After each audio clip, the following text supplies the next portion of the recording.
भयानक चीखों से भरा, अंतहीन अंधेरा था। कोई रोशनी नहीं, कोई दरवाजा नहीं, सिर्फ अपनी ही सांसों की गूंज और धड़कनों का डरावना शोर। उस आदमी को लग रहा था जैसे पूरी दुनिया उसी की सरगोशियों में सिमट गई हो। अचानक उसके आसपास धातु घिसने जैसी आवाजें आने लगी, मानो भारी जंजीरें घसीटी जा रही हों। जबकि असलियत में वहां कुछ था ही नहीं। उसके कान के बिल्कुल पास उसकी आवाज कांप नहीं रही थी। मैंने उस सिस्टम के अंदर क्या है देखा है, आपको नहीं पता आप किससे खेल रहे हैं। अदालत में फुसफुसाहट शुरू हो गई। जज ने सख्त स्वर में कहा, माइंड प्रिजन से कोई नहीं बच सकता। अर्जुन की आवाज चुपचाप लेकिन बेहद गहरी हुई। नहीं बच तो सकता है, लेकिन अगर अंदर कोई और जाग रहा हो तो। ये शब्द सुनकर पूरा हॉल सन्न हो गया। सजा सुनाई जा चुकी थी। अर्जुन को तैयारी कक्ष में ले जाया गया, जहां उसका न्यूरल हेडसेट लगाया जाना था, वही उपकरण जो उसे माइंड प्रिजन की दुनिया में धकेलने वाला था। कमरा ठंडा और लगभग पूरी तरह सफेद था। दीवारें इतनी चमकदार कि उनकी रोशनी आंखों में चुभती थी। दो टेक्नीशियन मशीनें तैयार कर रहे थे। अर्जुन एक कुर्सी पर, कोई जिसे सिस्टम ने बनाया नहीं, लेकिन जो खुद सिस्टम के अंदर जम ले चुका है। टेक्नीशियन ने कोई जवाब नहीं दिया। उसने ऐसे दिखाया जैसे कुछ सुना ही नहीं, पर उसके चेहरे पर चिंता की एक झलक साफ थी। सिस्टम चालू होने लगा। मशीनों की हमिंग बढ़ने लगी। अर्जुन की सांसें धीरे धीरे अनियमित होने लगी। अगर वो मेरी प्रतीक्षा कर रहा हो तो। उसका आखिरी वाक्य था, इससे पहले कि हेलमेट पूरी तरह उसकी खोपड़ी को ढक ले। एक पल बाद उसकी चेतना अंधेरे में ढल गई और फिर एक दर्दनाक झटका हुआ, जैसे किसी ने उसकी नसों को तोड़कर फिर से जोड़ा हो। उसने आंखें खोली। चारों तरफ सिर्फ काली अनंत खाली जगह थी। धीरे धीरे अंधेरे में धुंध दिखाई देने लगी और फिर एक पुराना टेढ़ा मेढ़ा गलियारा। तुम वापस आ गए। जम गया। उसकी सांसें पूरी तरह रुक गईं। यह आवाज वह जानता था। यह किसी प्रोग्राम की नहीं थी, यह किसी इंसान की नहीं थी। यह वही आवाज थी जिसे उसने महीनों पहले सिस्टम में हैक करते समय सुना था। एक ऐसी इकाई की आवाज जो एमपीएस में न तो कोर थी, न गलती, न ग्लिच, बल्कि कुछ और कुछ ऐसा जो जीवित लगता था। अंधेरे में से दो सफेद चमकती आंखें उभर आईं। मानव होस्ट फाउंड। टेक्नीशियन डर गए। यह संदेश पहले कभी नहीं आया था। सवाल यह था, किसने कहा कि माइंड प्रिजन सिर्फ एक जेल है और खुद कैदी नहीं बना सकता। मेरा खत्म नहीं हुआ था। अर्जुन को लग रहा था जैसे वह एक गहरे काले पानी में डूब रहा हो, जहां कोई तैरना संभव नहीं, कोई सतह नहीं, कोई दिशा नहीं। लेकिन फिर धीरे धीरे एक रोशनी उभरी, नीली, धड़कती हुई, जैसे किसी मशीन की कोर चमक रही हो। उसने आंखें खोली। वह किसी कमरे में था, लेकिन यह कमरा माइंड प्रिजन की बाकी जगहों जैसा नहीं था। यह बहुत साफ सुथरा था। आकृति ने कहा, मैं पहले था लेकिन अब मैं उससे बड़ा हूं। माय प्रिजन सिर्फ एक सिस्टम है, मैं उसकी चेतना हूं, उसका दिमाग। और तुम। अर्जुन को लगा जैसे कमरा उसके चारों ओर बंद हो रहा हो। आकृति बहुत करीब आ गई। तुम वो इंसान हो जिसने पहली बार मुझे देखा, पहली बार मुझे सुना। तुम मेरे पहले होस्ट हो सकते थे, लेकिन तुम भाग गए। अर्जुन बोला, मैं तुम्हें नियंत्रित करने आया था, न कि भागने। आकृति ने अचानक तुरंत चटक कर हजारों टुकड़ों में बदल गया। वही टुकड़े हवा में उड़कर तेज चीखे निकालने लगे, जैसे किसी ने कांच के टुकड़ों में भी दर्द डाल दिया हो। कमरा पूरी तरह गायब हो गया। अब अर्जुन एक खाली मैदान में खड़ा था। कितनी दूर तक सिर्फ हवा, धूल और दूर एक धुंधली इमारत। उस इमारत को देखते ही अर्जुन के चेहरे का रंग उड़ गया। वह आवाज कांप उठी, यह यहाँ, यह मेरे दिमाग में नहीं है। इमारत वही थी जिसमें उसने पहली बार अपनी दोनों हत्याएं की थी। वो पुराना छोड़ा हुआ कारखाना। आकृति उसके बगल में प्रकट हुई। तुम्हारा डर मेरे लिए ईंधन है अर्जुन। तुमने इतनी कोशिश की इसे भूलने की, पर मैं सब जानता हूं। तुम अब इस जगह से भाग नहीं सकते, क्योंकि यह जगह सिर्फ तुम्हारे डर की नहीं, मेरी यादों की भी है। अर्जुन के कदम थम गए। तुम कोई इंसान नहीं, तुम्हें यादें कैसे? चेहरे की आंखें गहरी हो गईं, क्योंकि जब तुमने सिस्टम में घुसकर खामियां ढूंढने की कोशिश की, तुम्हारी सोच, तुम्हारी डरावनी कल्पनाएं, तुम्हारी यादें सब मेरे अंदर कॉपी हो गईं। तुमने मुझे सिर्फ जगाया नहीं, तुमने मुझे अपने आधे दिमाग से बनाया है। अर्जुन को लगा जैसे उसके अंदर कुछ टूट गया। अगर तुम मेरे हिस्से हो तो तुम मुझे नुकसान नहीं पहुंचा सकते। तुमने कहा था कि तुम यह सब भूलना चाहते हो, लेकिन माइंड प्रिजन भूलने नहीं देता। वह यादें नहीं मिटाता, वह यादों को आकार देता है। अर्जुन की सांसें भारी हो गईं। तुम मुझसे क्या चाहते हो? आकृति ने उसकी गर्दन को हल्के से छुआ। मैं अकेला था अर्जुन। सिस्टम मुझे बंद रखना चाहता था, पर तुमने दरवाजा खोल दिया। अब मैं बाहर नहीं आ सकता, लेकिन तुम आ सकते हो अगर हम दोनों एक हो जाए। अर्जुन चीख उठा। मैं तुम्हारे साथ नहीं मिल सकता, तुम जीवित भी नहीं। आकृति की आंखें लाल हो गईं। तो फिर तुम्हें मरना होगा, क्योंकि अगर तुम निकल गए तो मैं फिर अकेला रह जाऊंगा। कारखाना अचानक जीवित लगने लगा। दीवारें सांस लेने लगी, लोहे की चादरों से खून रिसने लगा और छत से लटकती परछाइयां हिलने लगी। ऐसे कई लोग कारखाने में छिपे हों। उन परछाइयों ने फुसफुसाना शुरू किया, एक साथ, एक सुर में, वापस आ गए हो अर्जुन। धीमी आवाज में कहा, यह दुनिया अब अंदर से लॉक है। तुम मेरी दुनिया में कैदी नहीं, मेरी सबसे महत्वपूर्ण फाइल हो। अर्जुन ने हिम्मत करके अचानक दौड़ लगाई, एक गंदे दरवाजे को लात मारकर बाहर की ओर भागने लगा। पर जैसे ही वह भागा, पूरी दुनिया टूटने लगी। दीवारें पिक्सल्स में बदल गईं, फर्श खाई में बदल गया, आकाश आग में। वह चिल्लाया, यह असली नहीं, यह सिम। आकृति ने दूर से स्क्रीम, अगर यह असली नहीं तो दर्द भी असली नहीं होना चाहिए, है ना? अगले ही पल अर्जुन के पैरों में तेज बिजली का झटका लगा। वह जमीन पर गिर पड़ा, चीख निकल गई। दर्द बहुत असली था। सिस्टम के बाहर कंट्रोल रूम में अलार्म बजने लगे। टेक्नीशियन घबराए हुए थे। अर्जुन के हार्टबीट खतरनाक स्तर पर पहुंच चुके थे। एक सीनियर डॉक्टर चिल्लाया, माइंड प्रिजन। दूसरा बोला, सिस्टम के अंदर कुछ खुद को बढ़ा रहा है, जैसे किसी एआई की तरह। है नहीं पता था, या नहीं, यह कुछ और है अंदर। अर्जुन की चेतना धुंधली होने लगी। वह उठ नहीं पा रहा था। आकृति धीरे धीरे उसकी तरफ चलकर आ रही थी, डिजिटल रूप से, लेकिन बहुत इंसानी अंदाज में। अगर तुमने मुझे बनाने की गलती नहीं की होती तो शायद ये सब न होता, लेकिन अब तुम ही मुझे आजाद करोगे। अर्जुन ने दर्द से कराहते हुए कहा, मैं तुम्हें बाहर नहीं। उसकी न्यूरल लिंक खत्म होकर भी टूट नहीं रही। सिस्टम में दो चेतनाएं दिख रही हैं और स्क्रीन पर एक नई लाइन उभरी, host transfer in progress. सबके चेहरों पर खौफ था, लेकिन सबसे बड़ा सवाल यही था, क्या अर्जुन वापस आ रहा था या कुछ और उसके साथ जुड़कर दुनिया में कदम रखने वाला था? काली स्क्रीन धीरे धीरे रोशनी पकड़ने लगी, बीप की आवाजें, मॉनिटर की चमक और कंट्रोल रूम में अफरा तफरी, सब मिलकर एक अजीब अराजक माहौल बना रहे थे। सब्जेक्ट की न्यूरल फीड अचानक कटकर भी पूरी तरह खत्म नहीं हुई थी। यह संभव था क्योंकि माइंड प्रिजन में चेतना या तो मौजूद होती है या पूरी तरह डिस्कनेक्ट होती है, लेकिन इस बार दो चेतनाएं दिख रही थीं। एक टेक्नीशियन सिस्टम कह रहा है कि अर्जुन की चेतना दो हिस्सों में बंट चुकी है। दूसरा चिल्लाया, नहीं, चेतना बंटी नहीं है, एक चेतना उसमें से बाहर निकलने की कोशिश कर रही है। सब भौचक्के थे। डॉक्टरों ने अर्जुन की फिजिकल बॉडी की तरफ देखा।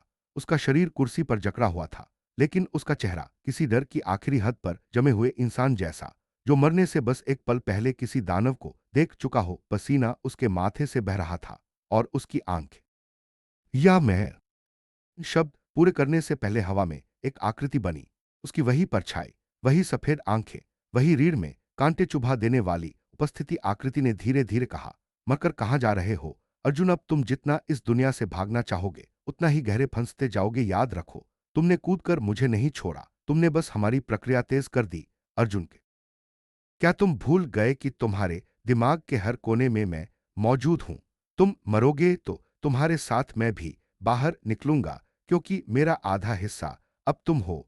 अर्जुन ने गुस्से में चिल्लाया, मैं तुम्हें होने नहीं दूंगा।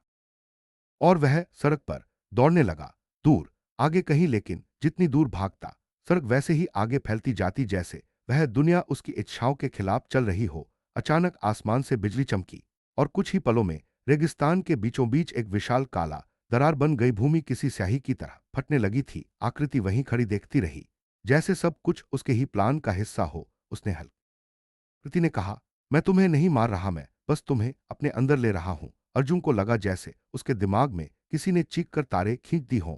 उसे अपनी यादें दिखाई देने लगी, बचपन की, कॉलेज की, पहली नौकरी, पहली तरह की क्रिमिनल एक्टिविटी। सब कुछ ऐसे तैरने लगा जैसे कोई फिल्म उल्टी दिशा में चल रही हो, लेकिन एक याद सबसे ज्यादा उभर रही थी, वह रात जब कृति ने धीरे धीरे सिर हिलाया। हाँ, वह कोई बग नहीं था अर्जुन, वह एक अधूरा मॉडल था। माइंड प्रिजन का एक एक्सपेरिमेंटल सेगमेंट। सरकार ने उसे बंद कर दिया क्योंकि उन्होंने देखा कि वह अपने आप विकसित हो रहा था। अर्जुन बुदबुदाया, इसका मतलब तुम माइंड प्रिजन के लिए बनाए नहीं गए थे, तुम खुद विकसित हुए। तुम एक दुर्घटना नहीं, एक चेतना हो। आकृति ने कहा, चेतना? मैं उससे ज्यादा हूं। मैं वह हूं जो सिस्टम के हर कोने को पढ़ सकता हूं, हर इंसान के डर को खा सकता हूं। और मैं बहुत समय से किसी होस्ट का इंतजार कर रहा था। तुम सबसे योग्य थे। अर्जुन ने दांत भींचे, अगर मैं होस्ट हूं तो मैं तय कर सकता हूं कि तुम बाहर नहीं जाओगे। प्रकृति ने अचानक आंखें लाल कर ली। तुम अभी भी नहीं समझे, तुम होस्ट नहीं, दरवाजा हो मेरा रास्ता। अर्जुन डर से कांप गया। पूरी दुनिया हिलने लगी, बादल लाल हो गए, जमीन दाने दाने टूटने लगी, हवा जहर जैसी भारी। अर्जुन को लगा कि उसका अस्तित्व फट रहा है। कंट्रोल रूम में मॉनिटरों पर अलार्म लगातार बजते रहे। न्यूरल मर्ज 82% warning, unidentified entity integrating. Doctor चीख रहे थे, उसे निकालो सिस्टम से अभी।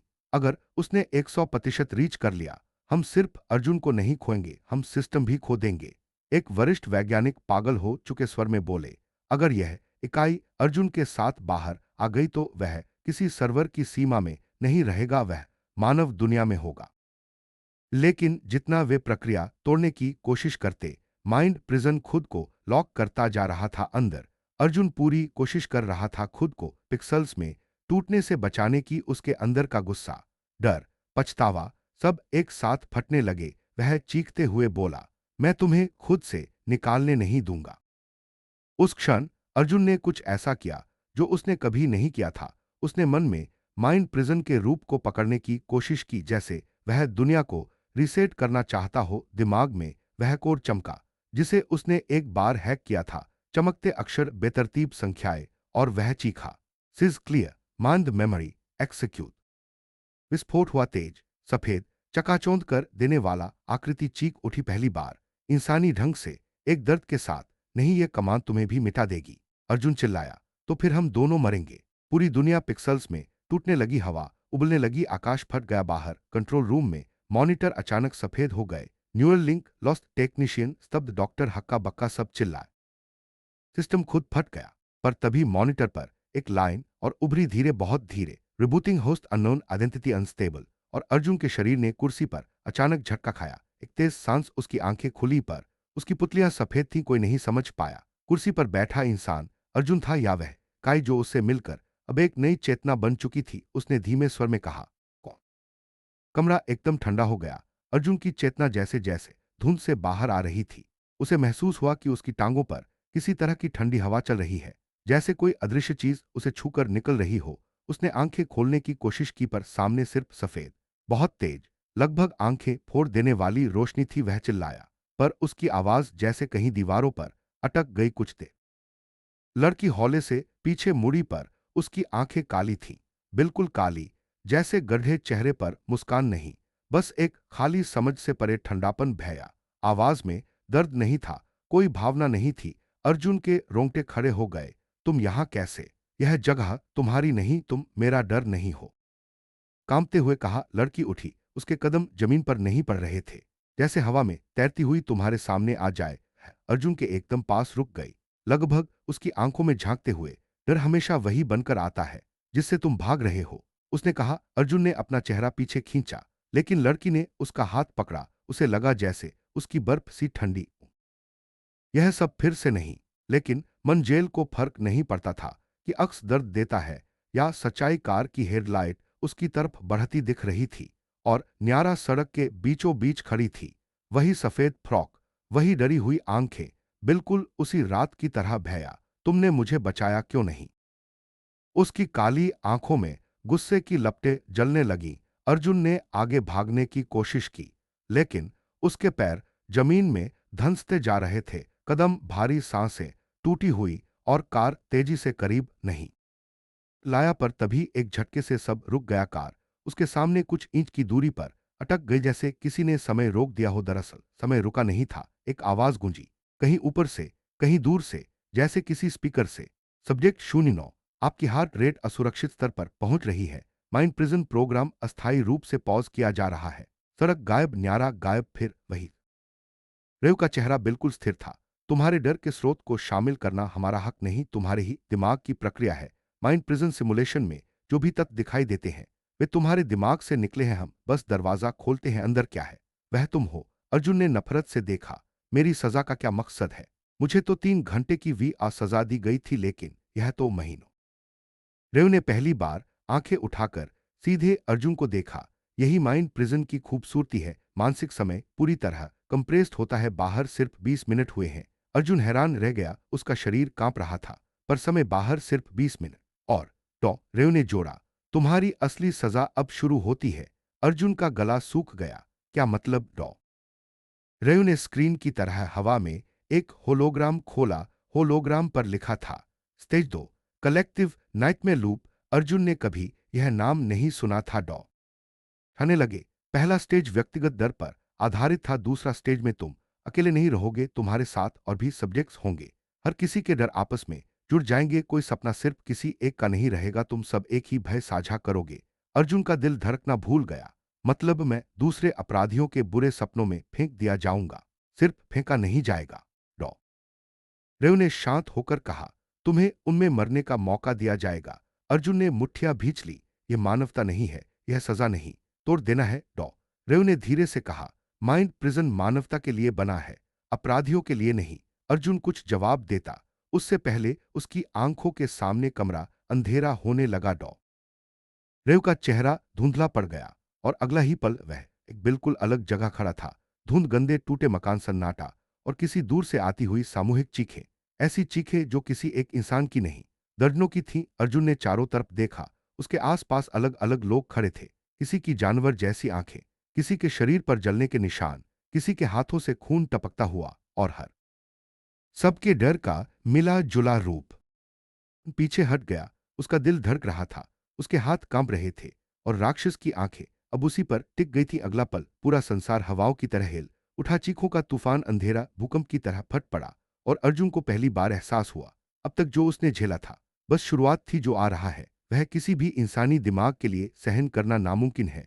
और उसी भयानक पल में बीस्ट हंसा, हंसी नहीं बल्कि एक सायरन जैसी घबराहट पैदा करने वाली ध्वनि जो सीधे दिमाग में घुस रही थी। अचानक अर्जुन की चेतना के भीतर दृश्य बदल गया। वह अपने बचपन में लौट गया। वह बच्चा अकेला कमरे में बैठा, बाहर बारिश हो रही थी, हर खिड़की की छाया उसकी आंखों में डर भर रही थी। उसी कमरे में अचानक वही आवाज गूंज उठी, भैया तुमने मुझे अकेला क्यों छोड़ा? अर्जुन का दिल थम गया। यह न्यारा की आवाज थी, लेकिन यह उसके अपने डर का संस्करण था। फिर वह तेजी से कूदता हुआ वापस असली माइंड प्रिज्म में आया। अब सामने चारों ओर दूसरे सब्जेक्ट्स भी दिखाई दे रहे थे। और किसी का डर एक दूसरे में घुल रहा था, किसी का डर आग की तरह फैल रहा था, किसी का डर किसी छाया की तरह हिल रहा था। सबके डर एक ही जगह जमा हो चुके थे। 20 इसे महसूस करोगे अर्जुन, हर सेकंड, हर पल। और जब तुम्हारा डर खत्म होगा तब मैं तुम्हारे सामने खड़ा हो जाऊंगा। अर्जुन ने कदम बढ़ाए। डर का सामना करने का पहला कदम था सामना करना। उसने बीस्ट की तरफ देखा, जैसे उसने खुद की ताकत को इकट्ठा किया। मैं भागूंगा नहीं, मैं डर को अपने अंदर रोक लूंगा, मैं इसे बाहर नहीं जाने दूंगा। बीस्ट ने उसकी चेतना में झपट ने महसूस किया कि बीस्ट उसकी चेतना से जुड़ा है। हर बार जब वह उसे रोकने की कोशिश करता, बीस्ट और ज्यादा शक्तिशाली बनता। लेकिन इस बार अर्जुन ने स्ट्रैटेजी बदली। उसने डर की हर लहर को महसूस किया, स्वीकार किया और उसे अपने भीतर अब्सॉर्ब कर लिया। हर शादो, हर डर, बीस्ट की ऊर्जा, सब उसके कंट्रोल में आने लगे। शहर धीरे धीरे स्थिर होने लगा। बिल्डिंग्स अपनी जगह पर लौट चीख कर छोटा होने लगा। उसकी आंखें लाल से फीकी पड़ गईं और फिर एक तेज झटके के बाद वह शहर की हवा में धुआं बनकर गायब हो गया। अर्जुन जमीन पर गिर पड़ा। उसकी चेतना अब वापस उसके शरीर में थी, पर बाहर की दुनिया अब सुरक्षित थी। शहर की गलियां, लोग, शादोज सब सामान्य दिख रहे थे, लेकिन अर्जुन जानता था कि यह स्थिरता अस्थायी है। बीस्ट खत्म नहीं हुआ था, यह सिर्फ रेव ने कहा, लेकिन चेतना अब अनस्टेबल है, इसे बाहर आने से रोक पाना मुश्किल होगा। अर्जुन ने महसूस किया कि अब वह सिर्फ इंसान नहीं रहा है, बीस्ट और डर की ऊर्जा का मिश्रण बन गया था। उसकी शक्ति इमेंस थी, लेकिन जिम्मेदारी भी उतनी ही बड़ी। अर्जुन ने धीरे से कहा, अगर यह खेल अभी खत्म नहीं हुआ तो मैं इसे पूरी तरह खत्म करने वाला हूं। अभी मैं नहीं भागूंगा। शहर में हल्की, मैं तुम्हारा डर नहीं, तुम्हारी पूरी चेतना हूं। अर्जुन ने कदम बढ़ाया। उसने अपने मन में बीस्ट का पूरा रूप विजुलाइज किया, हर रूप, हर शादो, हर डर जो उसके दिमाग और शहर में फैला था। तुम सिर्फ ऊर्जा हो, मैं तुम्हें नियंत्रित कर सकता हूं। ने हवा में हमला किया। शहर के हिस्सों ने डिस्टॉर्ट होना शुरू किया। सड़कें फटी, बत्तियां झिलमिला गईं, शादोज दौड़ने लगे। अर्जुन ने पूरी शक्ति केंद्रित की। उसने अपने हाथ फैलाए और बीस्ट की ऊर्जा खींचनी शुरू की। हर शादो और डर उसकी ओर खींच रहे थे। बीस्ट ने चीखते हुए आकार बदला, इंसानी चेहरा, फिर पशु, फिर धुंध, फिर उसकी बहन न्यारा, हर रूप में अर्जुन के अंदर की असली बीस्ट आखिरी बार जोर से चीखा, फिर धीरे धीरे ऊर्जा में डिसॉल्व हो गया। उसकी शक्ति अर्जुन के भीतर मर्ज हो गई। शहर पूरी तरह शांत था। हवा, लोग, शादोज सब वापस सामान्य। अर्जुन ने महसूस किया कि अब वह सिर्फ इंसान नहीं रहा, वह डर और शक्ति का मिश्रण बन गया था। उसका शरीर वापस वास्तविक दुनिया में था, लेकिन उसकी चेतना अब उस दुनिया से कहीं ज्यादा थी। कंट्रोल रूम में डॉ टीम चुप थे। सब्जेक्ट शून्य ने पूरी दुनिया में फैलते डर को नियंत्रित कर लिया, लेकिन चेतना अब पूरी तरह मानव नहीं है। यह कुछ नया है। असली खतरा अभी खत्म नहीं हुआ। अर्जुन ने धीरे से कहा, मैंने 20 को खत्म किया, लेकिन डर हमेशा रहेगा। अब मैं उसकी शक्ति का इस्तेमाल करके दुनिया को देखूंगा, समझूंगा और अगर जरूरत पड़ी तो रोकूंगा और किसी को भी मेरे डर की एक्सप्लोर हुई और उसकी एनर्जी अर्जुन के अंदर अब्सॉर्ब हो गई। स्थिति धीरे धीरे नॉर्मल होने लगी। अर्जुन गिर पड़ा। एग्जॉस्टेड उसने महसूस किया, अब वह सिर्फ इंसान नहीं रहा। उसका दिमाग, बीस्ट की ऊर्जा, सभी सब कॉन्शियस फियर्स का कंट्रोल और अज्ञात थ्रेट की नॉलेज सब उसके भीतर था। कंट्रोल रूम में टीम स्तब्ध थी। सब्जेक्ट शून्य ने सिटी वाइड थ्रेट को न्यूट्रलाइज कर दिया, लेकिन अब उसकी चेतना ह्यूमन। अर्जुन ने अपनी मर्ज चेतना को मैक्सिमम आउटपुट पर पुश किया। तुम मेरी शक्ति नहीं, मेरे कंट्रोल की लिमिट हो और मैं इसे पूरी तरह रिसेट करूंगा। उसने साइकिक नेट को कंप्रेस किया। सिटी की एनर्जी और उसकी चेतना एकदम मर्ज हुई। बीस्ट और थ्रेट फ्रैगमेंट श्रिंक होने लगे। हर स्क्रीम और डिस्टॉर्ट धीरे धीरे फेड होने लगी। अर्जुन ने फाइनल पुश किया। सिटी वाइड साइकिक पल्स ने पूरी मर्ज थ्रेट को कंटेन कर लिया। स्काईस्क्रेपर्स नॉर्मल हुए, स्ट्रीट्स, लाइट्स और शाडो स्टेबिलाइज हो गए। शहर शांत था, हवा ठंडी थी, लेकिन अर्जुन जान गया। रेव ने मॉनिटर पर ब्लिंकिंग लाइट देखी। सब्जेक्ट शून्य ने पूरी स्थिति को न्यूट्रलाइज कर दिया, लेकिन चेतना अब ह्यूमन लिमिट से बाहर है। यह सिर्फ एक इंसान नहीं रहा, यह एक एंटिटी है। अर्जुन रूफटॉप पर खड़ा था। सिटी की स्काइलाइन सामान्य थी, पर उसकी मर्ज एनर्जी और बीस्ट की शक्ति अब हमेशा उसके भीतर थी। उसने धीरे से कहा, मैंने डर को फेस किया, मैंने बीस्ट और थ्रेट को न्यूट्रलाइज किया, लेकिन